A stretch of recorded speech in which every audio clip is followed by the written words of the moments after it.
Bismillahirrahmanirrahim. Assalamualaikum warahmatullahi wabarakatuh.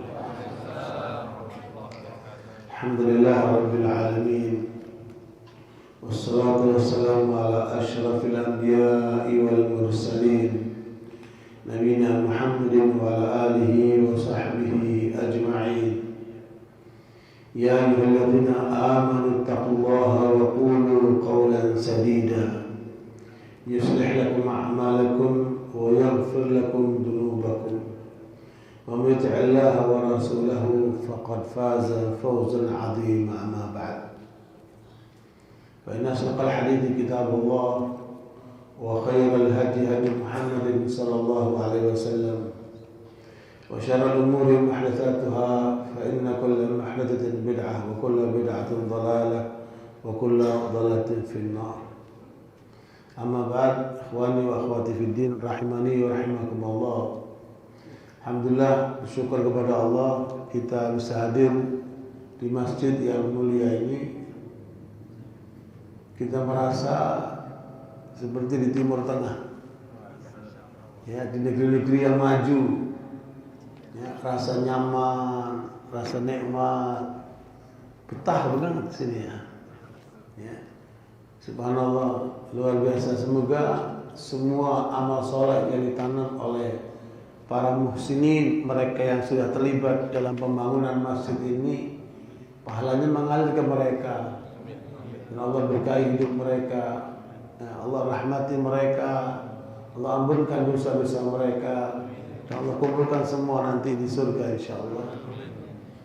Ikhwan barakallahu, kita membahas malam hari ini adalah merajut ukhuwah. Orang Islam yang tidak merasakan ukhuwah, dia tidak akan pernah merasakan manisnya iman. Ya, karena Rasulullah SAW menyatakan la yu'minu ahadukum hatta yuhibba li akhihi ma yuhibbu li nafsihi. Ya, tidak sempurna iman seseorang sampai dia mencintai saudaranya seperti dia mencintai dirinya sendiri. Ya. Antum bisa merasakan ketika antum lapar. Bagaimana dengan saudara-saudara muslim kita yang lain yang sedang lapar? Makanya kita disyariatkan puasa supaya merasakan di sana banyak orang-orang yang lapar, sehingga kita bisa merasakan apa yang dirasakan oleh saudara kita itu. Makanya kenikmatan Islam itu bukan hanya ketika sholat sebagai hablum minallah, ya, tetapi juga apa? Hablum minan nas. Hablum minan nas ini bukan hanya sebatas diikat oleh persaudaraan, kekeluargaan, satu kampung, ya, dan lain sebagainya. Tapi kita diikat oleh iman, ya, yang dimana persaudaraan dalam keimanan itu tidak ada kepentingan, tidak ada kepentingan bisnis, nggak ada kepentingan kekeluargaan, nggak ada kepentingan yang lainnya, murni karena Allah. Dan tidak ada persaudaraan seperti dalam Islam. Makanya panduan persaudaraan dalam Islam itu apa? Ayat ke-10 surat Al-Hujurat. A'udzu billahi minasyaitonir rajim. Innamal mu'minuna ikhwatu fa aslihu baina akhwaykum wattaqullaha la'allakum turhamun. Hanya saja, berarti yang lain tidak ada. Hanya saja itu, innama itu dalam bahasa Arab namanya adatul hasab, pembatasan. Yang lain enggak ada. Hakikat orang-orang beriman itu diikat dalam satu persaudaraan. Artinya kalau orang beriman tidak ada ikatan persaudaraannya, pasti bermasalah dengan keimanannya. Nggak cukup antum hanya sholat sendirian, antum membahagiakan keluarga antum sendirian, iman antum belum beres. Sampai ada ikatan persaudaraan di antara orang beriman ini. Betapa nikmatnya antum sholat berjamaah di masjid. Di masjid ini ada orang kaya, ada orang miskin, ada yang sehat, ada yang sakit, ada yang pangkat, ada rakyat jelata. Kampung semuanya. Di perumahan kami itu ada 26 jenderal. Tapi ketika kita berada di masjid, hilang sekat-sekat itu. Hebat Islam. Yang membedakan di luar itu kan pangkat, pakaian, topi, apalah gaya-gaya itu kan. Ketika masuk di masjid, lebur semuanya. Semua hamba Allah. Yang datang duluan di depan, yang datang terakhir di belakang. Luar biasa Islam. Tidak ada sekat. Oh, ini orang Amerika, ini orang Arab, ini orang India, ini orang Turki, ini orang Jawa. Sudah tidak ada sekat. Karena Islam adalah universal. Ya, makanya pernyataan beberapa waktu lalu Perdana Menteri Inggris mengagetkan semua. Apa pernyataannya? Ya, tidak ada pertanyaan dalam benak manusia kecuali ada jawabannya dalam Islam. Keren banget. Kalau saya bertanya kepada profesor-profesor, ya, coba tunjukkan mana bagian dari Islam yang merugikan manusia. Tidak ada. Makanya Islam dituduh teroris, Islam dituduh terbelakang. Itu semua absurd, batil, semua gagal mereka. Karena realitasnya tidak seperti itu. Mereka mau mengajarkan umat Islam untuk apa itu? Untuk apa? Kemarin antaragama namanya? Hah? Bukan, toleransi. Kamu ngajarin Islam toleransi. Kamu di mana selama ini? Lihatlah peradaban Islam. Orang Yahudi itu aman ketika ada dalam peradaban Islam. Kaum Nasara aman ketika dalam peradaban Islam. Bahkan yang paling menarik, ada seorang Kristen Maronit di Libanon. Ya, bisa cek itu di internet. Dia menulis kitab dalam bahasa Arab. Ini orang hebat. Namanya Majid Khalifah, Dr. Majid Khalifah, lulusan Sorbonne University Prancis. Dia diminta oleh Dewan Gereja untuk membuat tulisan tentang ahli sunnah. Bagaimana sikap Kristen kepada ahli sunnah? Dan apa yang terjadi dengan ahli sunnah? Dibahas panjang lebar sama dia dalam satu kitab berjudul Istihdaf Ahli Sunnah. Istihdaf Ahli Sunnah. Ahli Sunnah sebagai objek untuk dihancurkan oleh berbagai kepentingan dunia. Dibongkar justru bukan oleh ulama Islam, tapi apa? Oleh orang non-muslim. Silakan dibaca. Apa kata dia? 5 kekuatan dunia yang ingin menghancurkan ahli sunnah wal jamaah.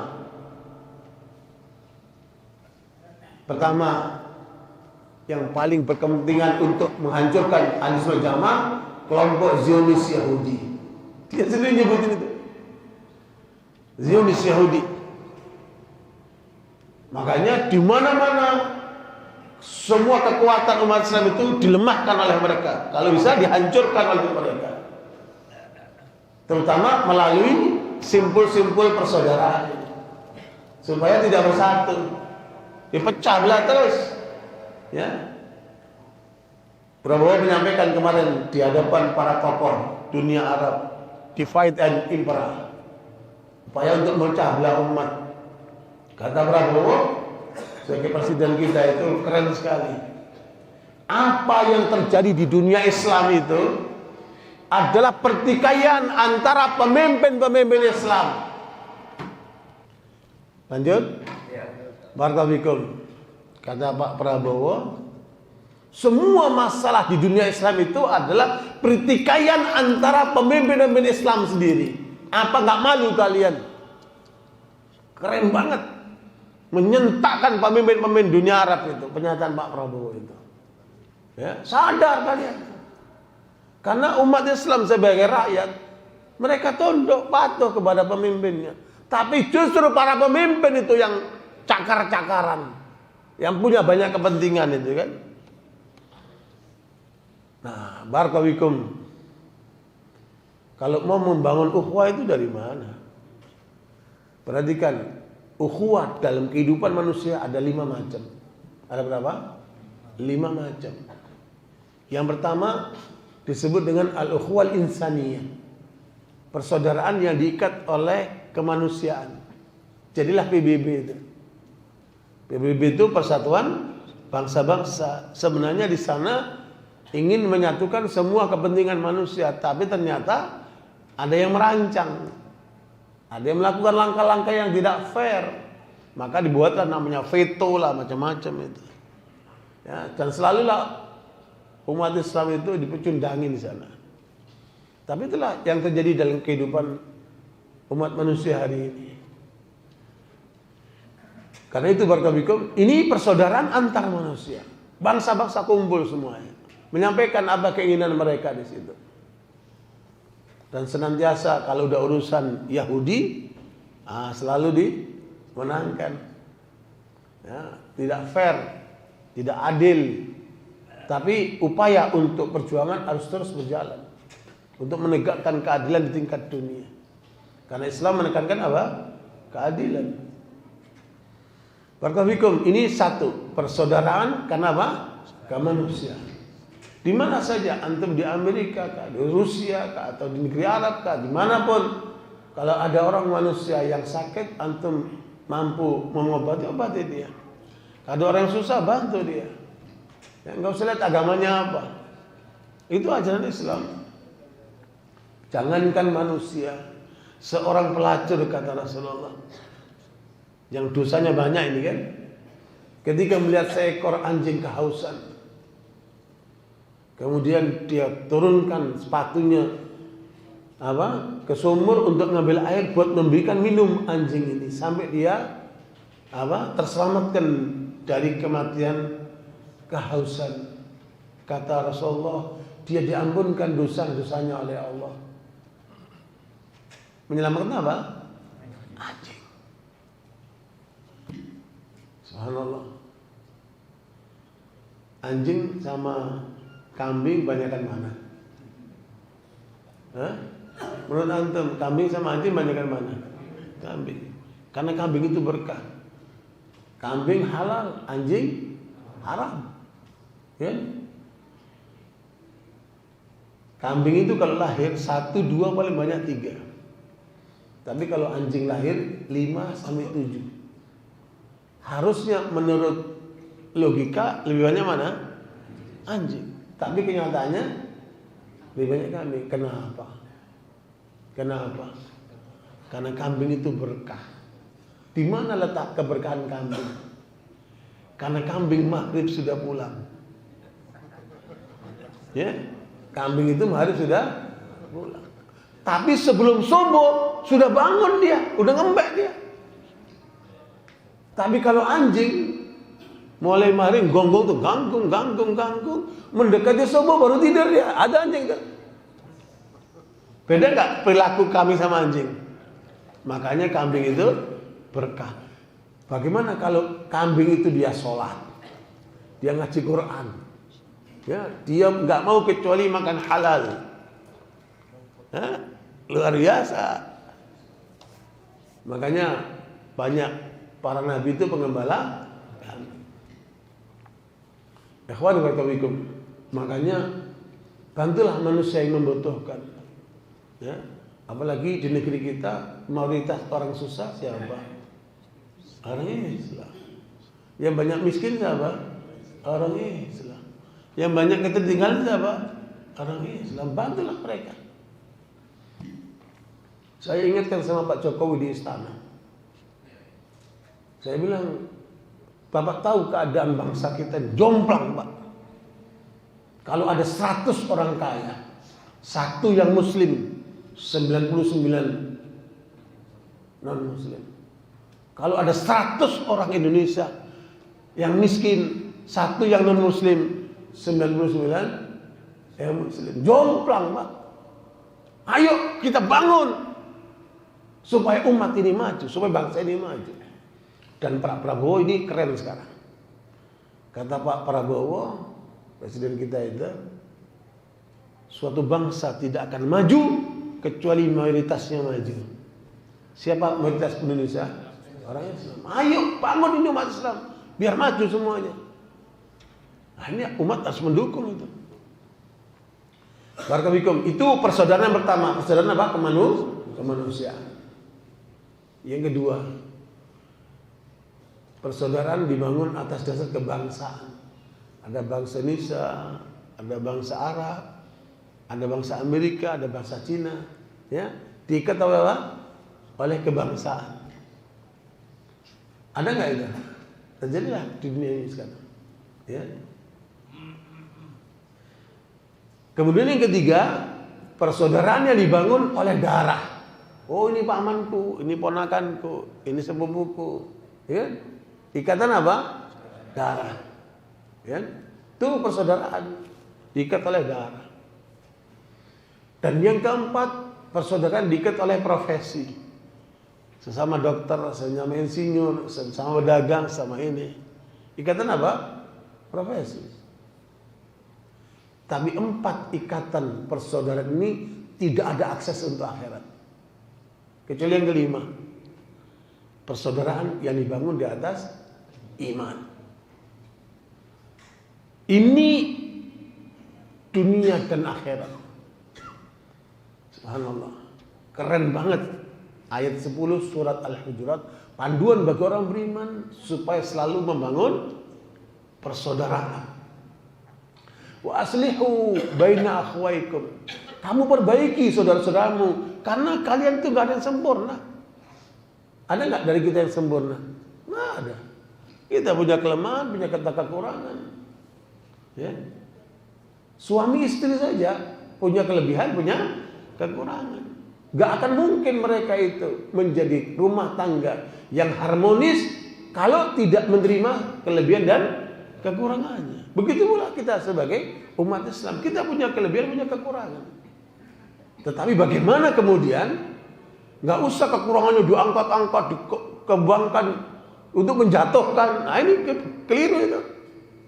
Ya, yang salah, yang kurang luruskan. Makanya Imam Syafi'i mengatakan sama murid-muridnya, kalau kalian negur saya, jangan di depan orang banyak. Nanti saya akan malu. Ya, kamu juga kalau ditegur depan orang banyak kan malu, ya kan? Makanya kalau negur orang, empat mata. Kamu ada kelemahan begini, kurang ini, coba diperbaiki, kan? Saling nama nasihati. Wa tawassaw bil haqqi wa tawassaw bis. Karena agama ini semuanya nasihat, Pak. Isi agama ini semua nasihat. Ya, baik untuk umat Islam, untuk seluruh masyarakat, untuk pemimpin, ini semua diberikan nasihatlah.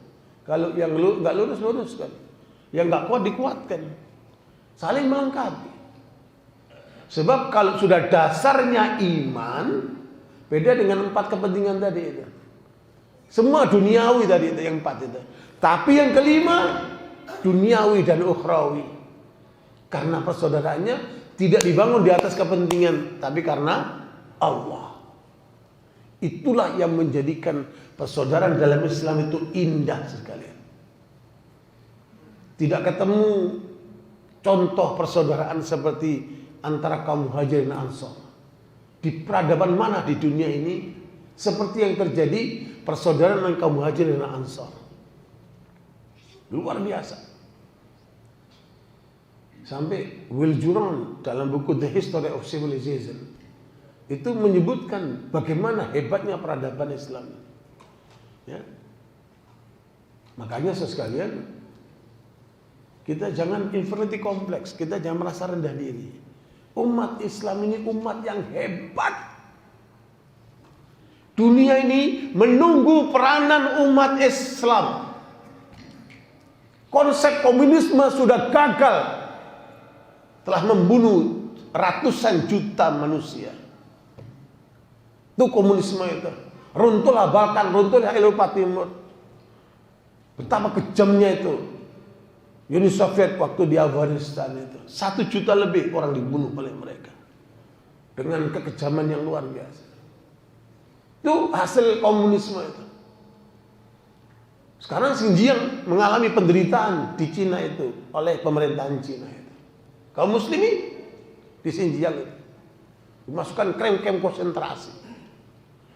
Jahat mereka. Barat dengan kapitalismenya, apa yang dihasilkan dengan kapitalisme itu? Hanya untuk kepentingan segelintir orang, merugikan berapa juta manusia. Dengan ribanya, dengan segala macamnya. Kapitalisme dalam keadaan sekarat sekarang. Yang ngomong bukan saya. Yang ngomong banyak dari peneliti-peneliti mereka. Profesor W. Huffman, mantan duta besar Jerman yang masuk Islam, dan dia pernah menjadi sekjen NATO. Bukan orang sembarangan, karangannya banyak. Dan dia memperkirakan keadaan peradaban Barat kan kapitalis itu sekarang sudah dalam keadaan sekarat dan akan muncul nanti peradaban Islam. Itu perkiraan dia. Dan di mana akan muncul peradaban Islam yang akan besar itu? Kata beliau di Amerika. Di Amerika. Buchanan sebagai penasihat 3 presiden Amerika, pemikir Amerika, dalam bukunya The Death of the West, kematian bagi Barat, juga menyebutkan peradaban Barat sedang menuju kepada kematiannya. Tinggal peranan umat Islam. Mereka menunggu konsep umat Islam itu. Makanya banyak orang tidak mempelajari Al-Quran, nggak mempelajari Sunnah, nggak mempelajari Islam. Tapi mereka melihat dari lembaran-lembaran yang ada dalam kehidupan umat Islam ini. Makanya jadilah duta-duta Islam yang benar.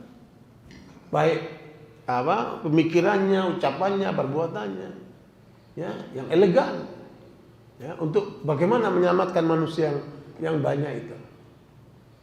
Karena itu saya sekalian, dan pandangan mereka tertuju ke mana? Ke Indonesia. Saya ikut beberapa kali pertemuan ulama dunia. Betapa besar harapan mereka Islam itu bangkit dari bangsa Melayu ini. Ya, meskipun realitasnya masih harus ditingkatkan kualitasnya, ya, kesadarannya dalam berislam ini. Dan Islam tidak pernah merugikan orang lain. Ya, tinggal yang terjadi sekarang itu kan framing. Ya, mereka merancang sedemikian rupa, kemudian umat Islam di framing seakan-akan sama ketika penjajah kan, pejuang dibilang apa? Ekstremis, pemberontak segala macam. Nanti kalau udah menang, jadi apa itu? Pahlawan. Sama seperti Jolani kemarin disebut apa? Teroris. Sekarang menang, udah ditarik itu dan terorisme itu. Begitulah bahasa kalah dan menang itu sudah merubah semua tatanan dan media yang ada di dunia ini. Tapi tetap kita nggak urusan dengan manusia. Yang kita lakukan karena Allah, ikuti syariat Allah. Dan Allah lebih tahu tentang kebutuhan manusia ini kan. Makanya sekalian, bangun Islam jangan sekedar cuman buat diri sendiri, tapi Islam yang universal. Wa ma arsalnaka illa rahmatan lil alamin. Nabi Muhammad diutus untuk seluruh alam semesta. Kata Nabi, ana rahmatun muhda. Aku rahmat yang dihadiahkan kepada umat manusia. Bahkan Nabi mengatakan, bu'ithu ila tsaqalain. Aku diutus kepada 2 makhluk, jin dan manusia. Antum pernah dakwah sama jin? Pernah enggak antum dakwah sama jin? Pernah enggak antum? Ana dakwah sama manusia dan jin. Ya, kenapa? Setiap antum ada satu jin. Ya, yang tidur di pengajian ini pasti jinnya yang bergerak. Ya, setiap orang ada satu jin. Makanya dakwain itu jinmu itu supaya masuk Islam. Nah, tandanya antum jinnya kuat ketika azan subuh nggak bangun. Padahal rumahnya dekat masjid. Subhanallah. Itu kenapa? Jinnya dominan itu.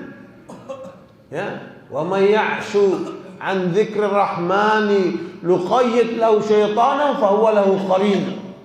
Surat Az-Zukhruf ayat 36. Ketika seorang itu lalai, dia sedang diberdaya oleh setan sebagai qarin yang ada di dalam dirinya. Setiap orang ada satu jinnya. Makanya lemahkan jin di dalam diri kita sampai dia nggak berdaya untuk menggoda kita. Mau makan bismillah, mau makan alhamdulillah. Selalu nyebut nama Allah. Jangan kasih kesempatan dia. Terus minum tangan kiri setan tuh. Ya kan? Kemudian tidur nggak pakai baca doa, langsung mandi tidur aja. Subuhnya kelewatan, dikencingin sama setan tuh. Makanya pengurus masjid ini bukan hanya bangun indah masjidnya, tapi bagaimana memakmurkan masjid ini. Terutama apa? Sholat subuhnya seperti sholat Jumat. Keren banget. Ya. Kalau Masjid At-Taqwa ini berhasil merubah mindset masyarakat, kesadaran masyarakat umat ini, sehingga sholat subuhnya seperti Jumat, ini baru berhasil pengurus apa? Masjid At-Taqwa. Jangan kalah sama Joko Karya. Ya. Jadikan ini Joko Karyanya Jawa Timur. Bisa kan? Bisa. Udah capek-capek bangun bagus-bagus gini, ya. Cuma pengajian tidur. Jinnya yang berperanan, ya. Makanya ketika Rasulullah membangun masjid, bukan sekedar tempat sholat. Masjid itu multifungsi. Peradaban Islam dibangun oleh Rasulullah dari masjid. Dihadirkanlah 70 orang miskin-miskin dari berbagai daerah. Tinggal di masjid 70 orang.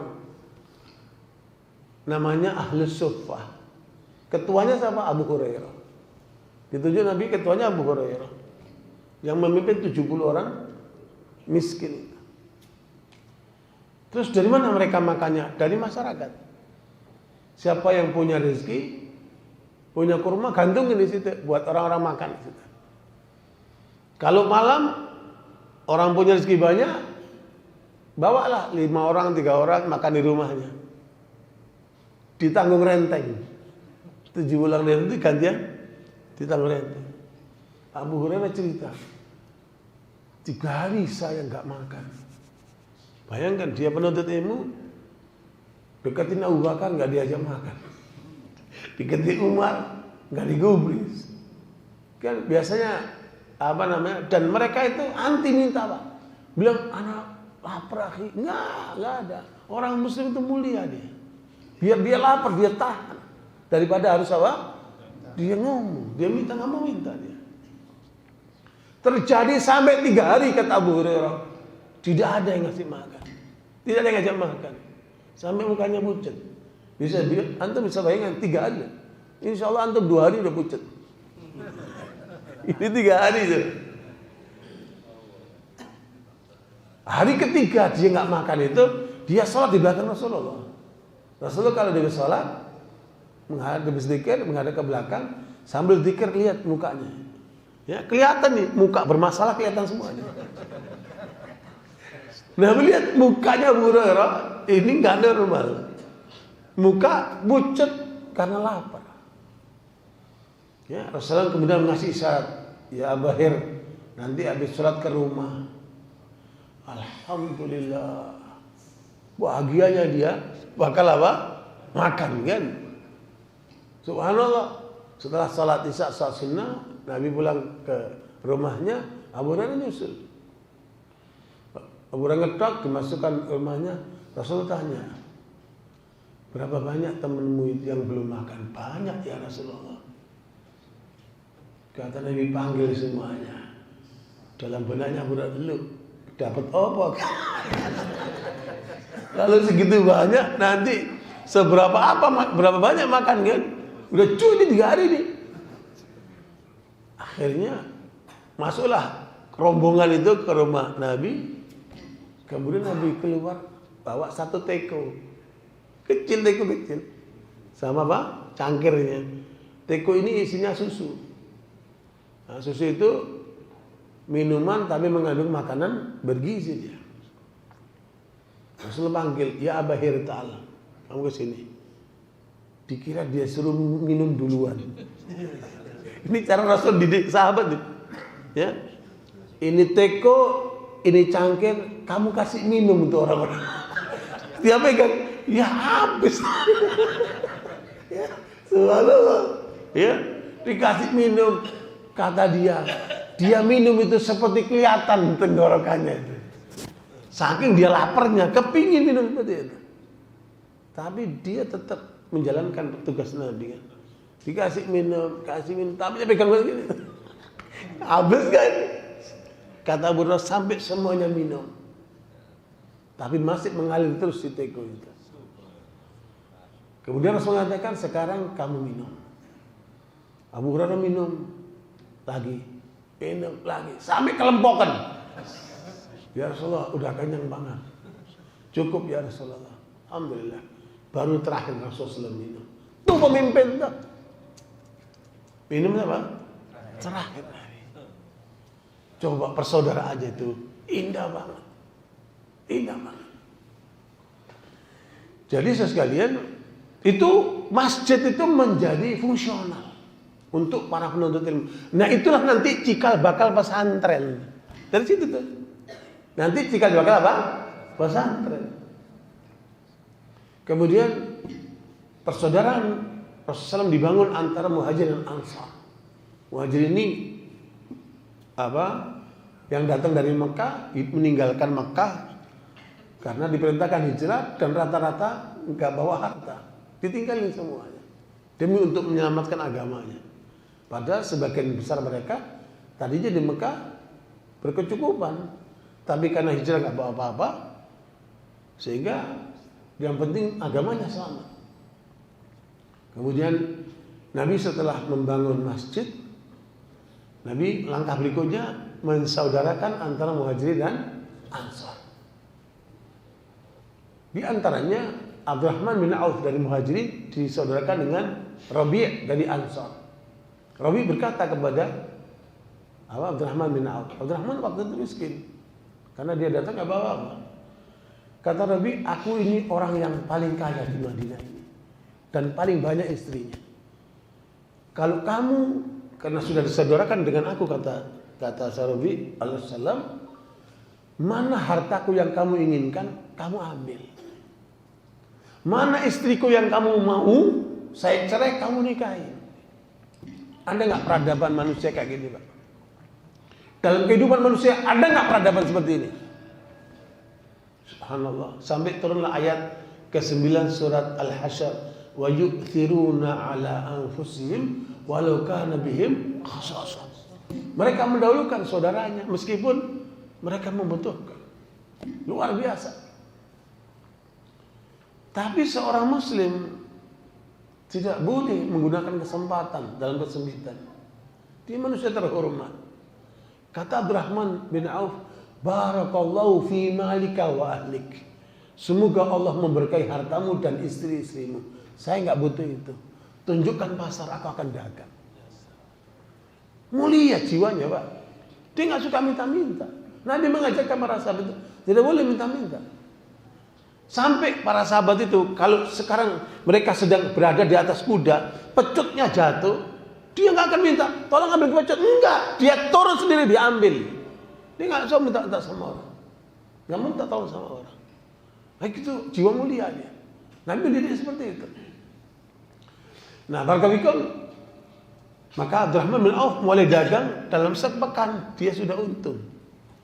Dan keuntungan itu dia gunakan untuk melamar dan menikahin Dari situ mulai berkembang sampai jadi pengusaha besar nih, Abdurrahman bin Auf. Sampai pada masa Umar Khattab radhiyallahu anhu terjadi paceklik panjang, orang susah. Dalam kondisi seperti itu datang 700 ekor onta dengan bawaannya barang-barang dagangan yang dari Syam. Orang kemudian mengeluh, hebat Abdurrahman bin Auf, semua sedang kesusahan, sementara dia hartanya melimpah, 700 ekor dengan barang-barang yang dia bawa. Semua muji-muji. Tapi Aisyah radhiyallahu anha menyampaikan pernyataan, kasihan Abdurrahman bin Auf, karena aku mendengarkan Rasulullah mengatakan Abdurrahman bin Auf akan masuk surga dengan merangkak. Dan jangan salah ya, Abdurrahman bin Auf termasuk 10 sahabat Nabi yang dijamin surga. Cuman lewat Aisyah anha beliau dapatkan pernyataan Nabi, dia akan masuk merangkak. Kira-kira antum masuk surga merangkak mau enggak? Hah? Maulah masuk surga hatta merangkak. Ya? Karena kualitas kita jauh dari Abdurrahman bin Auf, kan? Yang penting masuk atau merangkak mau gitu kan. Tapi sebagai seorang Abdurrahman bin Auf, ketika mendengarkan informasi itu, dia langsung bergegas mencumai Aisyah. Apa benar engkau mengatakan seperti itu? Iya, aku mendengarkan Nabi menyatakan seperti itu. Dan jangan lupa sekalian, tidak ada sahabat yang berani menjadi imam makmumnya Rasulullah kecuali Abdurrahman bin Auf. Satu-satunya sahabat yang pernah menjadi imam makmumnya siapa? Rasulullah. Jadi waktu itu sudah adzan, sudah waktunya qomat, Rasulullah belum datang. Ada yang qomat cepat, Abdurrahman menjadi imam, Rasulullah datang terlambat. Tapi tidak ditegur. Satu-satunya sahabat Nabi yang pernah menjadi imam makmumnya siapa? Abdurrahman bin Auf. Dan ketika Aisyah mengatakan, iya, aku mendengarkan Rasulullah menyampaikan seperti itu. Kalau begitu, seluruh dagangan itu 700 onta dengan seisinya aku berikan fisabilillah, semoga aku masuk surga tegap berjalan kaki, tidak merangkak. Coba antum, kita semuanya mau masuk surga lewat mana? Lewat mana ya? Surga itu ada 8 pintu, ya, ada 8 pintu. Makanya dalam riwayat Muslim, Rasulullah suatu kali bertanya, udah masih bisa belum? Ya. Rasul bertanya, siapakah hari ini yang sedang puasa? Maksudnya puasa sunnah. Abu Bakar mengatakan, saya ya Rasulullah.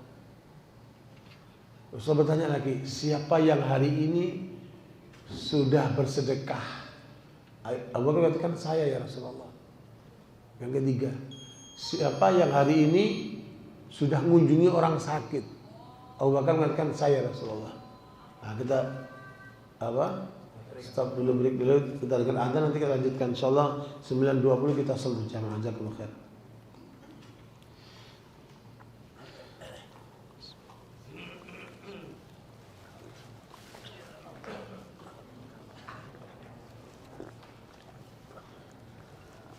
Allahu Akbar, Allahu Akbar. Allahu Akbar,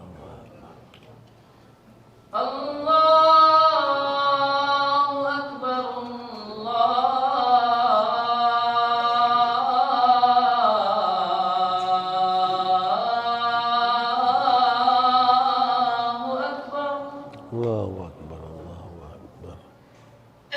Asyhadu an la ilaha illallah.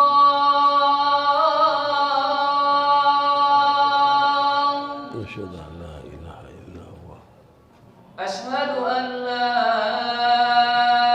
ilaha illallah.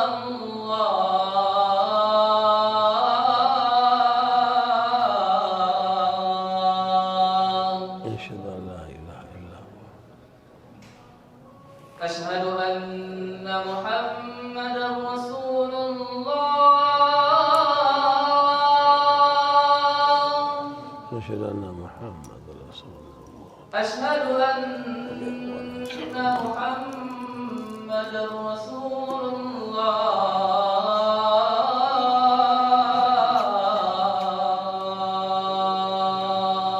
نشهد أن محمد رسول الله حي على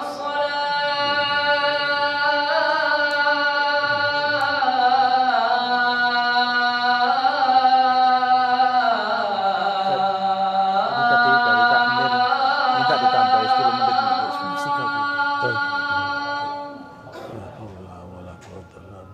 حي على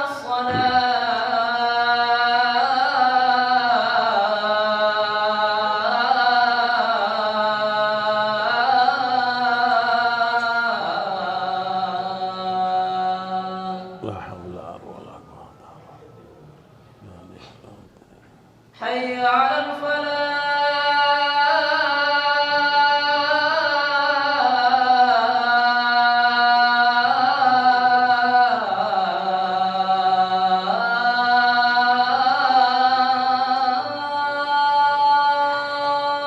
لا حول ولا قوة إلا بالله حي على الفلاح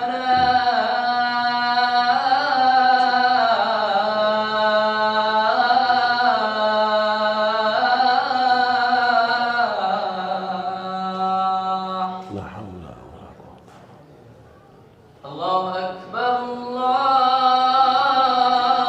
أكبر الله أكبر الله أكبر لا إله إلا الله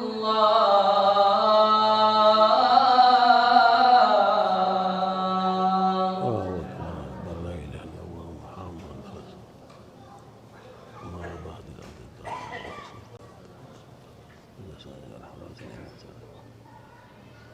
Alhamdulillah wassalatu wassalamu ala rasulillah. Kita lanjutkan dikit. Jadi Nabi bertanya yang pertama, siapa yang puasa hari ini? Abu Bakar mengatakan saya Rasulullah. Pertanyaan kedua, siapa yang sudah bersedekah hari ini? Abu Bakar mengatakan saya ya Rasulullah.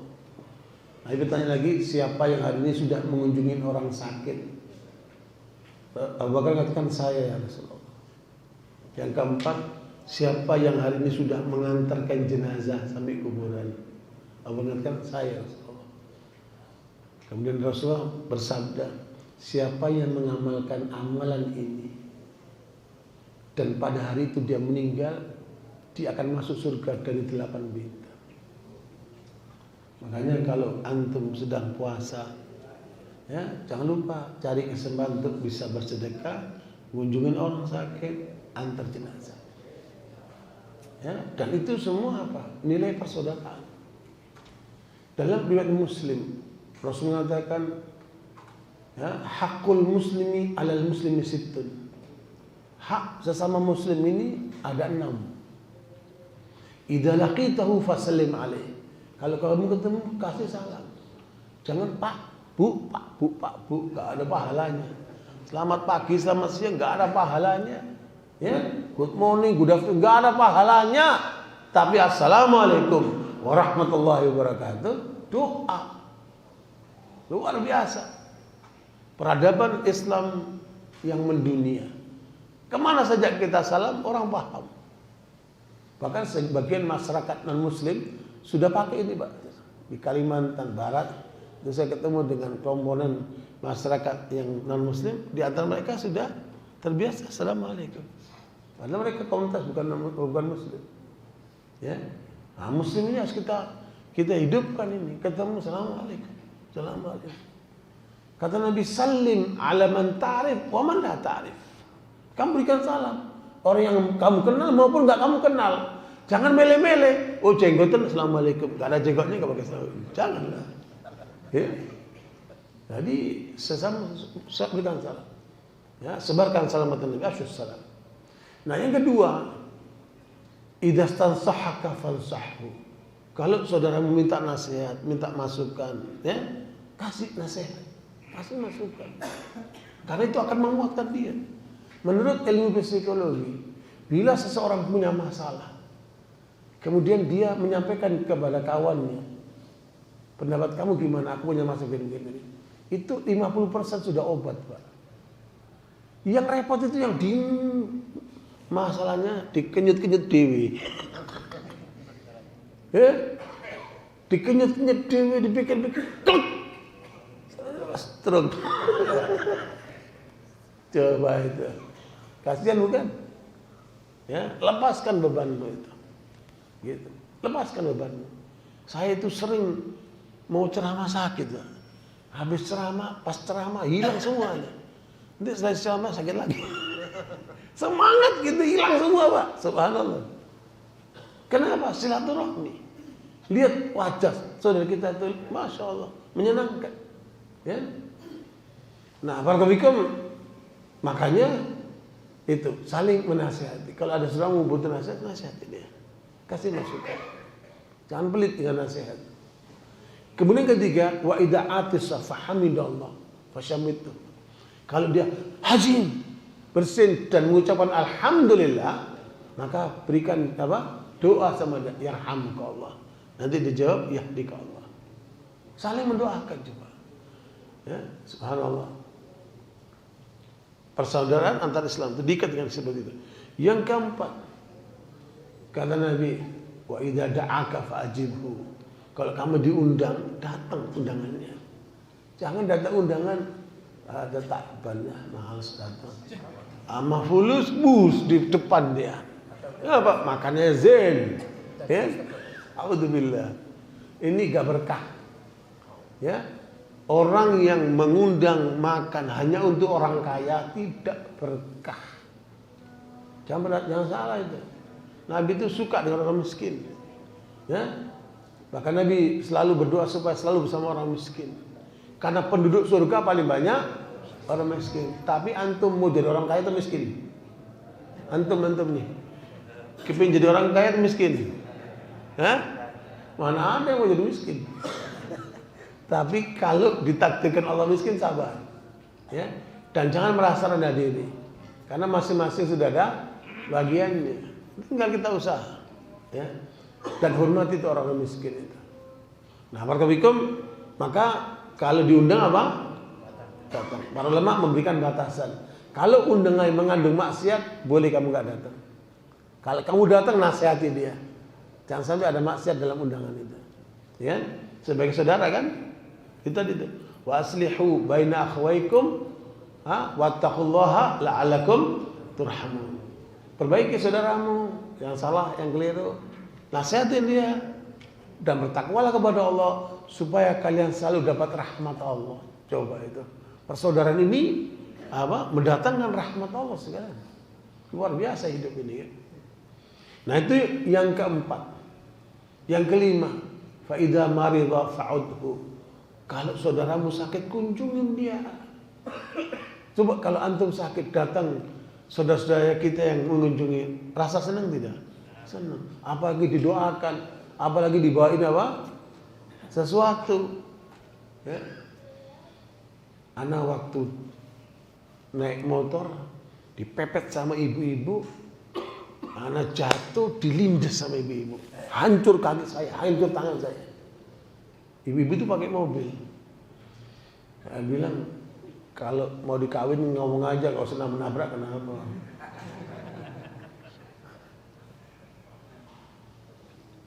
Terus saya dirawat di rumah sakit, gak punya duit nih. Gak punya gimana nih? Ke rumah sakit ini kan bayarnya mahal, gak punya duit gimana? Anak telepon teman anak kecelakaan. Ya, tolong jadikan untuk biaya rumah sakitnya. Ya Allah, sedih kita orang antum kecelakaan. Tapi subhanallah, ya karunia Allah dengan persaudaraan ini yang datang pagi siang malam penuh. Sampai satpam rumah sakit bilang, ini siapa yang sakit? Sampai orang berebut gantian datang gitu. Doa-doa mereka, subhanallah. Terhibur kita yang sakit ini kan. Ya. Subhanallah. Saya belum pernah menikmati sakit seperti itu. Itu luar biasa. Ya. Anak dirawat di kamar nomor 3. Satu kamar 3 orang atau 5 orang itu. Nah, di antara pengunjung itu langsung diambil alih, suruh pindahin saya ke VVIP. Wallah kayak raja. Nah, itu arti persaudaraan itu. Luar biasa. Seperti itu nggak merasa sakit kita kan? Karena banyak saudara. Subhanallah, nikmat bertemu saudara. Nah, faidah mata fasyayyi'uhu. Kalau saudaramu itu meninggal, antar jenazahnya sampai kuburan.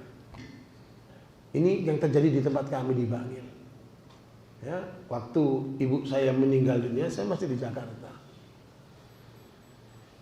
Tapi kawan-kawan di Bangil cekatan sekali. Ya, mereka kirim piring-piring ke rumah, kirim makanan, kirim, subhanallah, diambil alih semua. Kita nggak boleh masak, nggak boleh apa, semua diambil alih. Kuburan diurusi, jenazah disiapkan mobil ambulannya. Keluarga tidak terbebani sama sekali. Coba kalau kita yang mengalami seperti itu, merasa apa? Alhamdulillah kita punya saudara. Coba kalau kita di At-Taqwa, bikinlah seperti itu. Setiap orang ada kesusahan, bantu dia. Jangan sampai keluarganya masak, kita masakin. Kita kirim itu makanan. Kita urus itu jenazahnya, kafannya segala macamnya. Itulah arti persaudaraan. Betapa nikmat arti persaudaraan dalam Islam.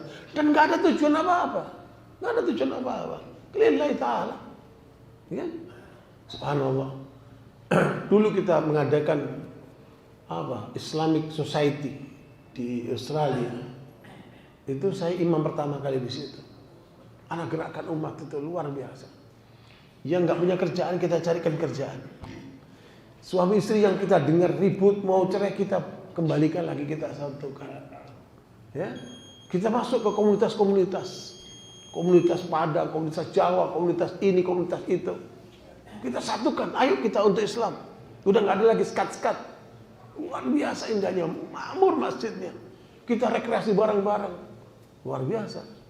Artinya hubungan kita itu bukan cuma sholat saja gitu loh. Kita harus ada hubungan kemanusiaan, ke sosial, segala macam itu. Ya, luar biasa. Saling menguatkan. Apalagi nanti berlanjut dengan anak-anak kita. Antar anak kita, mereka bersaudara, mereka cucu kita seperti itu. Luar biasa itu. Dan itu hidup jadi ringan. Makanya Allah ingatkan kepada Rasulullah. Ya, surat Al-Kahfi ayat 28.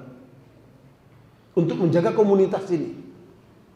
Wasbir nafsaka ma'alladzina yad'una rabbahum bil ghadati wal 'ashyi yuriduna wajhah wa la ta'du 'ainaka 'anhum turidu zinatal hayatid dunya. Wala tuti' man aghfalna qalbahu an dzikrina wattaba'a hawahu wa kana amruhu furuta. Pada ayat 28 surat Al-Kahfi. Bersabarlah engkau wahai Muhammad bersama dengan komunitasmu yang berdakwah pagi dan sore hari, karena mereka mengharap ridha Allah. Indah, Pak. Persaudaraan karena Allah itu indah, Pak. Itu baru di dunia. Yang tidak merasakan manisnya persaudaraan, ada yang salah dengan imannya. Kumpul di masjid, kalau gak ketemu si fulan, mana si fulan? Kalau sakit kita kunjungi, bahagia sekali dia. Kalau nggak ada kita tanyakan, luar biasa perhatiannya. Kadang-kadang saudara kita belum tentu seperti itu, Pak. Kan? Itu ikatan iman. Maka bersabarlah engkau Muhammad bersama komunitas sahabat-sahabatmu di waktu pagi dan sore hari. Mereka berdakwah jalan Allah, mengharap ridha Allah. Jangan kamu berpaling dari mereka hanya karena tertarik dengan dunia. Nabi diingatkan juga. Karena yang memalingkan persaudaraan apa? Sibuk dunia, lupa saudara, lupa komunitas, lupa kebersamaan. Otaknya cuma bisnis, proyek. Akhirnya klek. Terus saat itu kira-kira butuh dikunjungi nggak? Butuh. Dia butuh sahabat. Ya, butuh untuk kebersamaan. Makanya sekalian, persaudaraan ini harus kita bangun sedemikian kuat. Ya. Cuman yang kita kurang itu persaudaraan dalam hal yang lebih luas. Persaudaraan dalam ekonomi. Nah, ini yang belum kita temukan. Kalau persaudaraan dalam ekonomi, Ayo kita bikin pasar halal. Kita ngumpul di situ, kita bikin perdagangan di situ. Kita saling menguatkan di situ. Kita ambil dari mana barang kaum muslimin, kita pasarkan di situ. Kita putus semua mafia di situ. Kita kerjasama dengan pemerintah daerah untuk bikin pasar itu. Luar biasa. Ekonomi akan hidup, Pak. UMKM kita akan terbantu, Pak. Ya? Barang-barang asing itu biar kita singkirin, kita barang rakyat Indonesia dulu kan. Luar biasa. Persaudaraan dan ekonomi kita masih belum. Yang ada masing-masing. Nafsi-nafsi masing. Ayo kita bareng-bareng. Nah, nanti persaudaraan lebih luas lagi. Ya. Dalam kepentingan umat yang lebih luas. Luar biasa. Beberapa waktu lalu saya berkunjung ke perkampungan muslim, namanya Kampung Mahfirah di Ciwaringin, Bogor. 48 hektar. Nikmat sekali. Masjidnya mewah. Lebih besar ini mungkin 4-5 kali. 35 miliar masjid saja. Ada 2 masjid di sana. Ada sekolah-sekolahan. Subhanallah, persaudaraannya luar biasa. Bahkan mereka sudah menyiapkan kuburan-kuburan buat husnul khotimah. Jadi orang-orang dari Jakarta itu kalau mereka libur 3-5 hari mereka datang ke situ ngaji tentang husnul khotimah. Nanti kalau kuburan udah siap tuh, kuburanku ini kuburan ini. Nanti kalau udah pensiun nih tinggal di situ tuh. Tinggal di situ tuh. Nanti mati di situ. Subhanallah. Mereka siapkan. Keren banget. Ya. Subhanallah. Makanya komunitas ini harus kita bangun. Kamu sabar kata Allah kepada dengan komunitasmu itu. Jangan kamu tertarik dengan dunia-dunia itu. Karena kamu paling untuk mereka. Dan jangan ikuti orang-orang yang ikuti hawa nafsunya. Nanti perilakunya pasti akan menyimpang. Na'udzubillah min dzalik. Nah, karena itu ini adalah kenikmatan yang harus kita rasakan dalam ikatan keimanan. Bagaimana nanti di akhirat? Hadis riwayat Bukhari dan Muslim. Ada 7 orang yang dapat perlindungan di akhirat. Waktunya sudah habis. Yang terpenting apa? Rajulani tahabba fillah istama alaih waftaraqa alaih. 2 orang yang bercinta karena Allah. Dia hubungannya persaudaraannya karena Allah. Berkumpul karena Allah, berpisah karena Allah. Subhanallah. Kadang-kadang antum boleh mikir, siapa saudaraku yang sebenarnya? Coba mikir, siapa saudaraku yang sebenarnya? Yang perhatian dengan engkau, yang mengingatkan kepada akhiratmu, bukan urusan dunia saja. Dia sayang sama kamu supaya masuk surga bareng-bareng. Luar biasa kan? Nah, ini 2 manusia berjumpa karena Allah, berpisah karena Allah. Yang kata Nabi, orang-orang seperti ini nanti di akhirat diberikan surga oleh Allah yang tidak bisa dicapai oleh para nabi. Dan para nabi pun kepingin dapat posisi seperti itu. Itulah surga yang tertinggi bagi orang yang apa? Bersaudara karena Allah. Di dunianya mulia, nikmat. Kalau kita bersama orang beriman itu, karena gak ada kepentingan. Tidak ada kepentingan. Nanti di surga paling tinggi itu. Subhanallah, betapa nikmatnya persaudaraan karena Allah. Makanya kalau kita lihat kehidupan dunia ini, ya, tipu menipu aja, Pak. Fata morgana. Ya, ujung-ujungnya capek. Ngadepin dunia ini capek. Tapi kenikmatan iman, subhanallah. Sampai saya simpulkan, ini kesimpulan saya. Kesimpulan saya. Bapak boleh pendapat, Bapak setuju boleh tidak. Ini hasil kesimpulan saya. Hidup yang nikmat itu tinggal 6, Pak. Berapa? 6. Yang pertama nikmatnya iman. 24 jam. Yang kedua nikmatnya ilmu. Selama kita berinteraksi ilmu asik, nikmat. Yang ketiga nikmatnya keluarga, Pak. Ketika antum sakit, ketika antum susah, siapa yang ngurus antum? Orang lain. Keluarga lah. Subhanallah. Ya, itu kenikmatan. Yang keempat nikmatnya sahabat.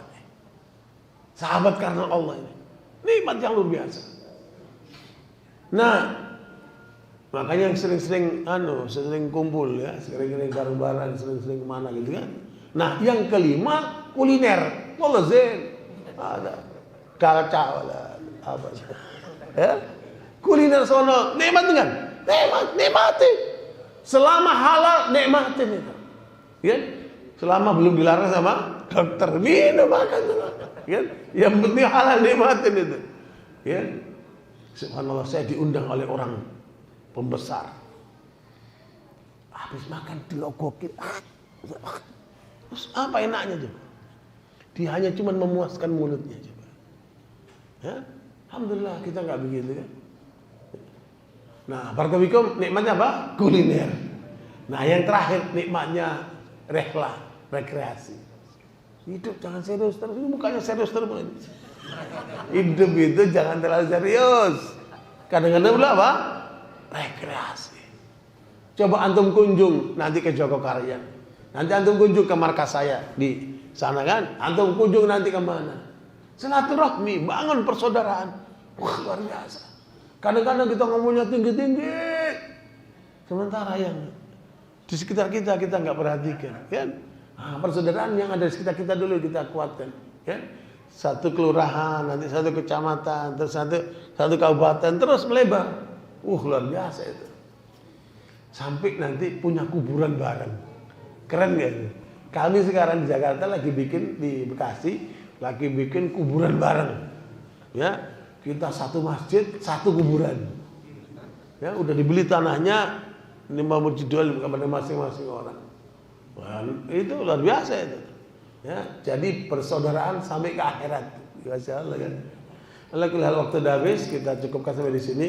Semoga bermanfaat dan tentunya pembahasan ini masih panjang, tapi itu sekitar pokok-pokoknya. Mudah-mudahan kita bisa laksanakan dan kita bisa menikmati arti persaudaraan dalam Islam. Jazakumullah khair atas undangannya. Subhanallahi wa bihamdika asyhadu an la ilaha illa anta astaghfiruka wa atubu ilaik. Walhamdulillah. Wassalamualaikum warahmatullahi wabarakatuh.